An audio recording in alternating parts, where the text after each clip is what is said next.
Está no ar mais um Capital Humano. 7 em cada 10 empresas prevê que vai precisar de contratar no setor do marketing digital. Um estudo do IPAM revela que este é um dos setores com mais oportunidades de trabalho no futuro. O e-mail marketing continua a ser o canal privilegiado, mas está a perder terreno para as redes sociais. 21% já recorre a anúncios no Facebook, mas também ao LinkedIn, ao YouTube e ao Twitter. Em Portugal há 141 mil jovens desempregados. Escolher um curso com empregabilidade garantida é uma das principais preocupações quando estamos em plena fase de candidaturas ao ensino superior. O Instituto Português de Administração e Marketing garante 93% de empregabilidade aos seus diplomados e acaba de lançar uma pós-graduação em marketing digital para responder às necessidades do mercado.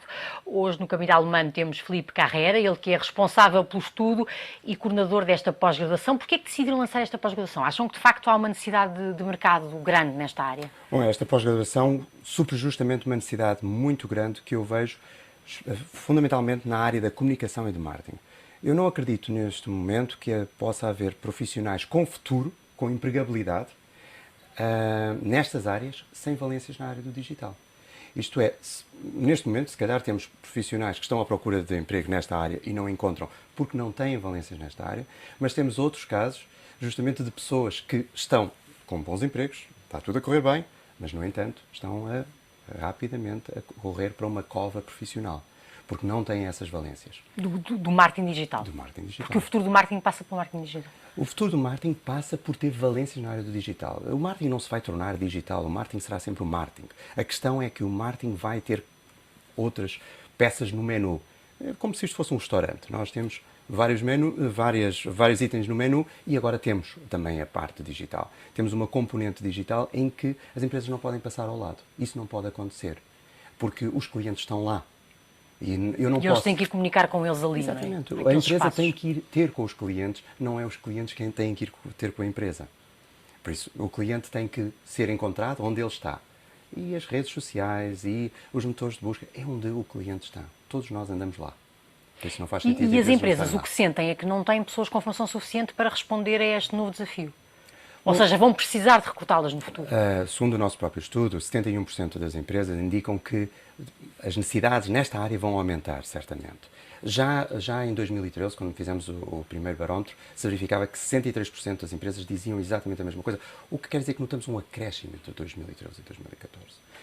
Isto não está a acalmar, está a aquecer ainda mais. Por isso, isto não é o ponto de chegada, é ainda o ponto de partida. Estamos ainda a começar nessa grande caminhada. E quando falamos em marketing digital, uma pessoa que seja especialista nessa área tem que dominar que tipo de competências é que é importante dominar? Ou seja, que tipo de competências é que a pós-graduação que coordena vai dar às pessoas? A pós-graduação que eu coordeno procura trabalhar algo que é tanto ao nível do saber fazer, isto é, saber trabalhar redes sociais, saber trabalhar motores de busca, saber trabalhar a marca online, saber trabalhar toda a questão da informação que é recolhida através dos sites, que isso é algo que, curiosamente, não é muito trabalhado, porque o nível de informação que nós obtemos em termos das interações com o cliente, quer seja em termos de redes sociais, quer seja em termos de sites, é tão enorme. Que pode ser utilizado, não é? Não, e pode ser utilizado, mas é enorme a quantidade de dados que nós temos. Por isso obriga a metodologias específicas, em termos de data mining, por exemplo, para poder trabalhar esses dados. Também trabalhamos uma questão que eu não vejo outros cursos a tratar, que é a questão de parte jurídica. Porque normalmente eu diria que é a componente não sexy da pós-graduação, porque efetivamente não estamos a falar sobre aquilo que é sexy, o microblogging, as redes sociais, mas é uma componente que é extremamente importante, porque eu vejo também muitos profissionais a terem a noção que isto da internet e das redes sociais é uma espécie de faroeste. Mas não é. Há regras. Há regras a cumprir. E quando não são cumpridas, há coimas e até inclusive em casos extremos, penas de prisão. Eu não fazia ideia. Pois, mas em casos de difamação? Ou não, tem a ver com, por exemplo, a violação grave em termos da privacidade. E que essa violação grave às vezes é feita por procedimentos que até são habituais em algumas empresas. Dê-me um exemplo. Por exemplo, um caso que nós encontramos... Houve este agora do Facebook, não é? Há pouco tempo. Não, mas eu vou dar um exemplo comezinho, digamos assim, que até vai ser mais fácil de entender por todas as empresas, desde a PME até à grande empresa. Muitas vezes nós temos uma base de dados, uma pequena base de dados, até feita em uma folha de cálculo em Excel. E temos, como é lógico, não devemos ter campos em que indicamos a raça da pessoa, a sua orientação sexual. Isto toda a gente toma como há um essa bom limitação. senso. Há essa limitação, como é lógico. E toda a gente toma como bom senso, que quer dizer, não faz muito sentido em termos de dados. Mas, curiosamente, há sempre um campo de observações. Que é para, no fundo, algum comentário que tivemos relativamente àquela pessoa. Mas esse tipo de campo é totalmente proibido. Porquê? Porque aí eu posso meter todas as outras informações. E, portanto, poderá haver casos de discriminação e que são proibidos por lei. Diga uma coisa, em termos do marketing digital, se fosse uma empresa agora que comece e que queira entrar nesta área, o que está mais a crescer é o Facebook, é isso? Ou seja, sim, o que nós verificamos, as redes sociais estão a crescer muito porque, efetivamente, há uma parte substancial da população portuguesa, quase 5 milhões de pessoas que estão no Facebook, umas mais ativas. É metade da população, é uma coisa impressionante. Se nós formos a pensar em termos de meios de comunicação, é enorme. Eu costumo dizer, muitas vezes há uma crítica assim ao Facebook, que se pensa, o Facebook é um sítio onde as pessoas têm discussões parvas, basicamente, não têm discussões elevadas. Mas é uma fonte de informação, olha, para os jornalistas é uma fonte de informação cada vez mais importante. E eu diria que para essas pessoas têm que olhar para um Facebook como se fosse um imenso restaurante. Eu, quando entro num restaurante, numa mesa, se calhar estão a discutir filósofos alemães. Numa outra, estão a discutir o Mundial. Noutra, estão a discutir o tempo.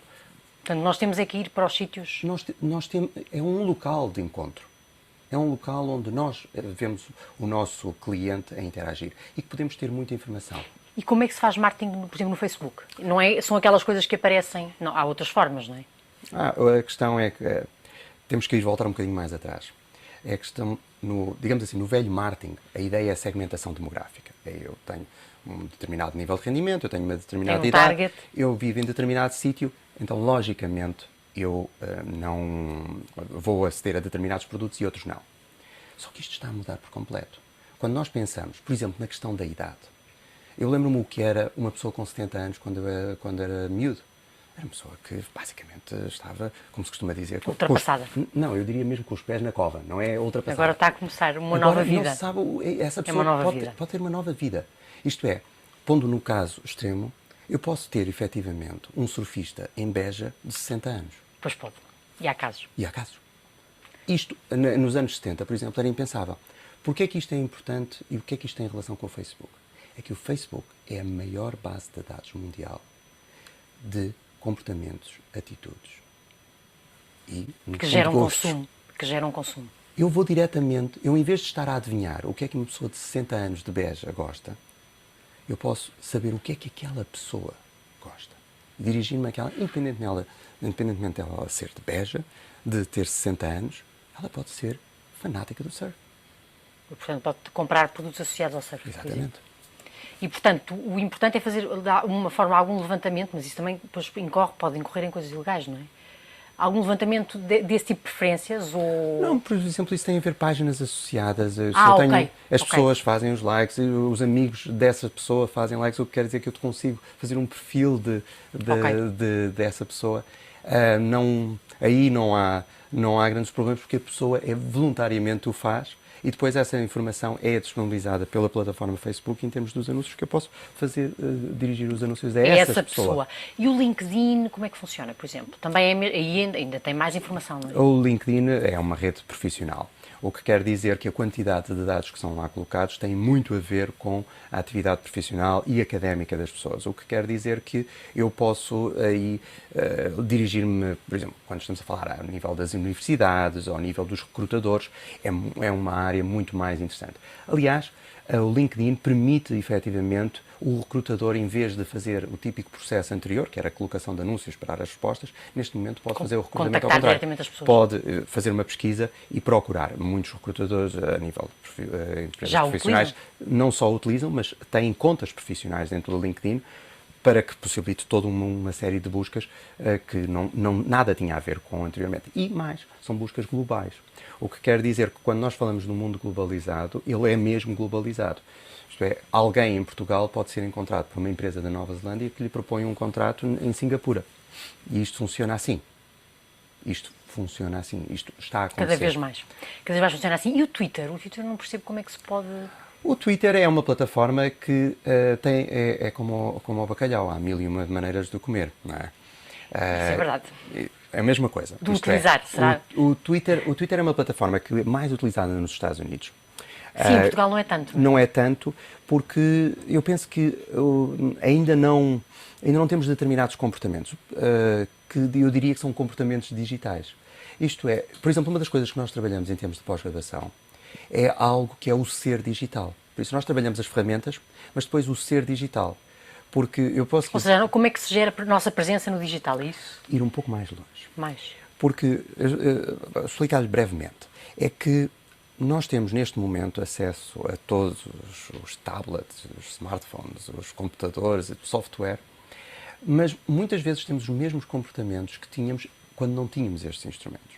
O que não faz sentido. O que não faz sentido, mas é o normal, tal como há uns anos atrás, quando a informática, a microinformática entrou nas empresas, as pessoas utilizavam os computadores como se máquinas de escrever se tratassem, sem grandes diferenças, quando estavam perante uma ferramenta muito mais poderosa. É normal. A inovação vai sempre à frente, a inovação tecnológica vai sempre à frente da mudança de comportamento.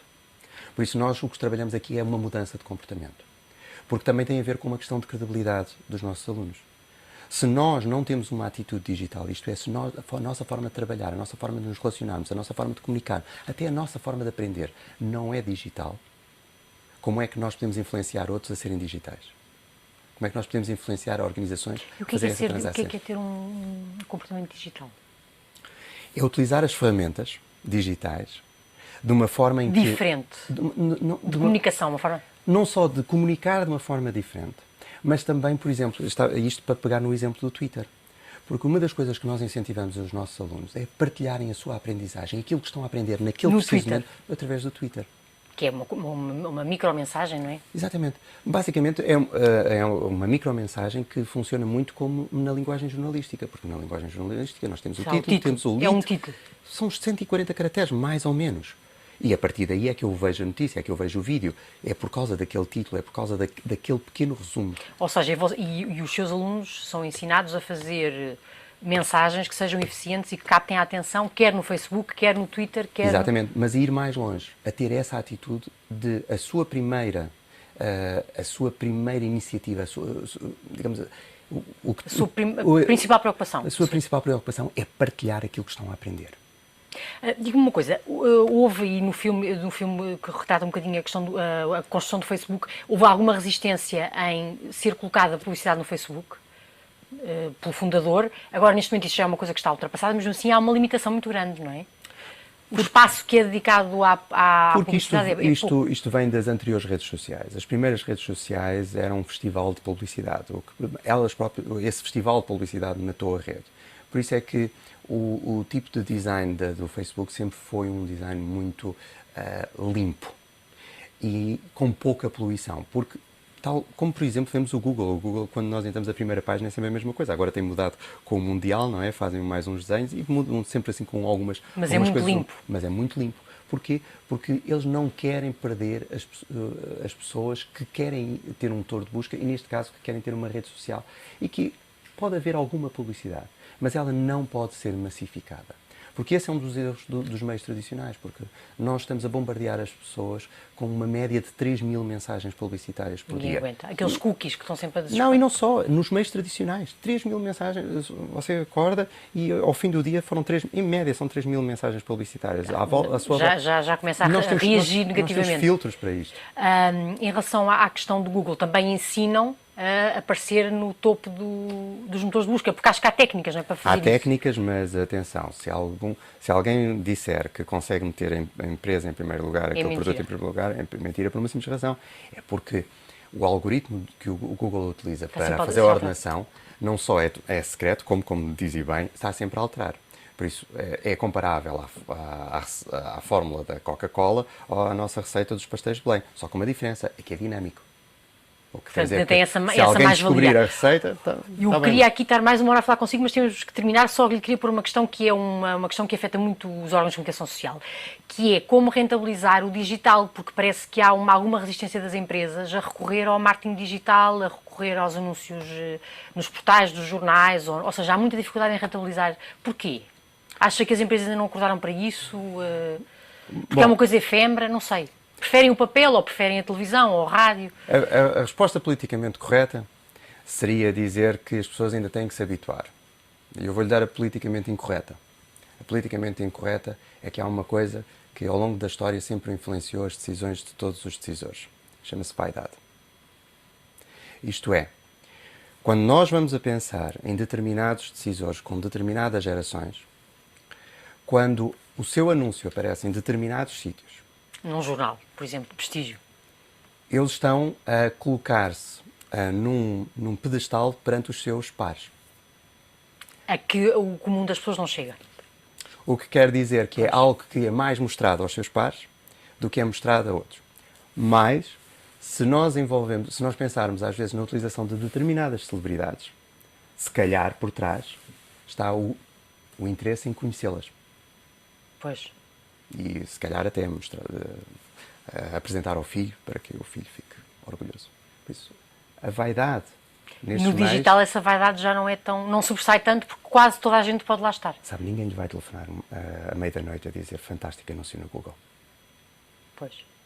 Mas são capazes de telefonar se virem um anúncio na televisão ou se virem... Olha que isso é uma explicação interessante que se calhar os órgãos de comunicação social deviam começar a pensar nessa explicação, porque se derem a volta a isso talvez consigam encontrar a fórmula mágica para rentabilizar o digital, as versões digitais. A crise tem sido boa nisto. Aí ajuda a pensar a porque é que fazemos o investimento. Olha, muito obrigado por ter vindo ao Capital obrigado. Humano. Ficou muita coisa por dizer, mas já estão aqui algumas pistas que eu acho que são importantes. Filipe Carreira, ele que é coordenador da pós-graduação em Marketing Digital, do IPAM, que acabou de ser lançada. 7 em cada 10 empresas diz que vai precisar de contratar no setor do marketing digital. Um estudo do IPAM revela que este é um dos setores com mais oportunidades de trabalho no futuro. Já sabe, pode encontrar mais oportunidades de emprego e formação no suplemento da Universidade de Emprego do Diário Económico, às segundas-feiras. Voltamos na próxima edição com mais um tema de Capital Humano, o recurso mais importante de qualquer economia ou empresa de sucesso.